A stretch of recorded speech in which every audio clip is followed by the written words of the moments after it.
Ang sinasabing police report na naipost sa Facebook ay isang malaking kasinungalingan. Ito ay mga gawain upang masira ang unang ginang, ang Pangulo at ang administrasyon. Ang mga journalist na nagpapanggap na kayo journalist pero lumalabas na kayo propagandista, maawa po kayo sa bansa. Nagsalita na sa wakas ang palasyo kaugnay ng issue na kinasasangkutan ni First Lady Lisa Marcos matapos maiugnay ang kanyang pangalan sa pagkamatay ni Paulo Tantoco sa cocaine overdose.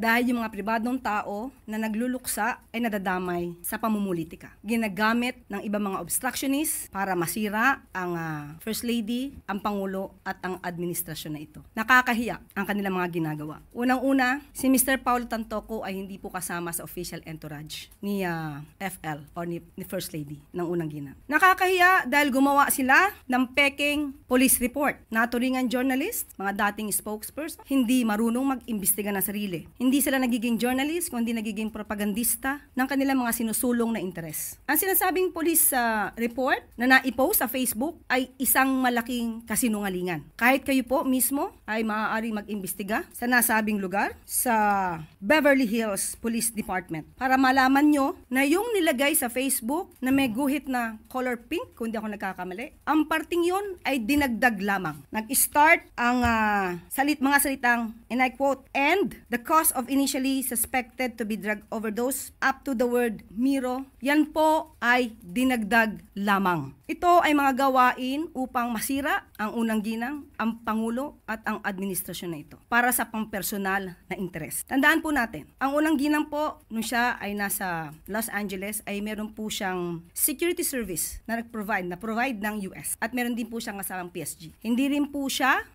nag-stay sa nasabing hotel ni Mr. Tantoco. Iba po ang kanyang hotel. At meron po siya mga activities, March 8, kung pwede po nating maipakita sa monitor. March 8, makikita nyo po sa screen na mayroong konsyerto para sa Filipino. Makikita nyo sa larawan din, Secretary Cristina Frasco. March 8 yan ginanap, hapon hanggang gabi. Papaanong masasabi ng mga obstructionist na to, ng mga fake news peddlers na to, ang patungkol sa nakita nilang mga tao doon sa vicinity? Kaya po yan ay dinagdag lamang. Nandito naman po yan sa Facebook ng unang ginang. Pero kahit ito po ay nasa Facebook at ito po ay nai-report naman, pilit nilang binabago ang kwento at nakakalungkot dahil kapwa Pilipino ang kanilang niloloko para sa kanilang personal na interes. So muli, sa mga journalist na nagpapanggap na kayo journalist pero lumalabas na kayo propagandista, maawa po kayo sa bansa. Maawa po kayo sa taong bayan. Huwag niyo pong lokohin ang mga Pilipino.